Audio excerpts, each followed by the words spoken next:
लोकसभा चुनाव बहुत करीब है और लोकसभा चुनाव को जीतने के लिए तमाम जो राजनीतिक पार्टियां हैं वो अपने अपने स्तर पर तैयारियां कर रही हैं। जहां एक तरफ सीट बंटवारे को लेकर ये तमाम जो पार्टियां हैं, चाहे बीजेपी की बात करें, कांग्रेस की बात करें, आम आदमी पार्टी की बात करें, तो संशय की स्थिति बनी हुई है। राजधानी दिल्ली की अगर हम बात करें तो राजधानी दिल्ली में जहाँ कांग्रेस और आम आदमी पार्टी गठबंधित होकर लोकसभा चुनाव लड़ने का मूड बना रही है और 4-3 के फॉर्मूले पर जो प्लानिंग है वो चल रही है, तो वहीं दूसरी ओर बीजेपी का ये कहना है कि बीजेपी 2024 के लोकसभा चुनाव में दिल्ली की 7 सीटों पर भारी बहुमत से जीत हासिल करेगी। वहीं दूसरी तरफ दिल्ली के सीएम अरविंद केजरीवाल ने प्रेस कॉन्फ्रेंस कर बीजेपी पर कई सारे सवाल किए। जहां एक और उन्होंने देश के प्रधानमंत्री नरेंद्र मोदी को 370 के फॉर्मूले को लेकर आड़े हाथ लिया, तो वहीं सवाल किया कि आखिर उनकी गिरफ्तारी हो सकती है। गठबंधन को लेकर जितने कयास लगाए जा रहे हैं या गठबंधन होने जा रहा है कांग्रेस और आम आदमी पार्टी का, तो उन्होंने ये शंका जताई है। उन्होंने साफ तौर पर कहा है कि बीजेपी अगले 3 दिनों में उन्हें भी गिरफ्तार कर सकती है, जिस तरीके से आम आदमी पार्टी के जो मंत्री हैं वो जेल में हैं।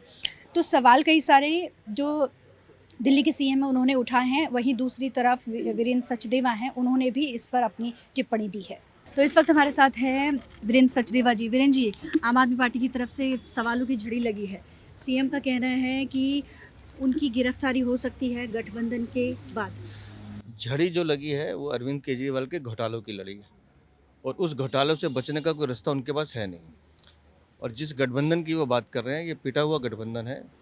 दोनों भ्रष्टाचारी दल हैं, एक दूसरे के कंधे पर सवार होकर नैया पार करना चाहते हैं, जो संभव नहीं है क्योंकि बैसाखी पे कोई आदमी नैया पार नहीं कर सकता।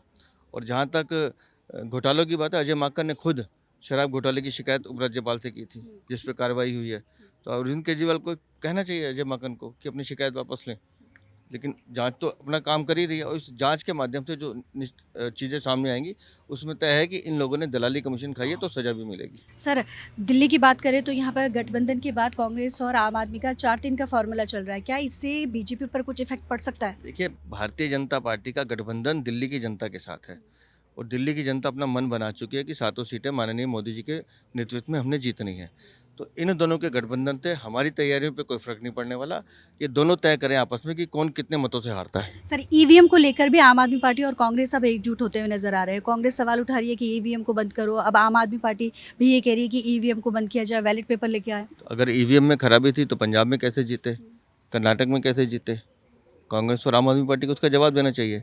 जहाँ चीज़ें इनके अनुकूल रहती हैं वहाँ ईवीएम ठीक है और जहाँ जनता इनको धक्के मार के निकाल देती है वहाँ ईवीएम खराब है, तो कोई नई बात नहीं है। तो ये थे हमारे साथ वीरेंद्र सचदेवा जी, जिनका साफ तौर पर कहना है कि सवालों की झड़ी जो सीएम केजरीवाल हैं उनके जो घोटाले हैं, उनकी सरकारों के जो घोटाले हैं उसकी लगी है। पहले दिल्ली के मुख्यमंत्री अरविंद केजरीवाल को उन घोटाले की जांच करनी चाहिए और उसके बाद जाकर सवाल पूछने चाहिए। और इसके साथ ही मुख्यमंत्री ने जहां ये कहा था कि जल्द ही उनकी भी गिरफ्तारी होने वाली है, तो इसको लेकर भी सचदेवा का ये कहना है कि उन्हें पहले से ही आशंका है कि उनकी गिरफ्तारी होने वाली है, तो ये उनकी दिक्कत है। कैमरामैन विनोद चौधरी के साथ नीतू गौरकिला, नवोदय टाइम्स, पंजाब केसरी।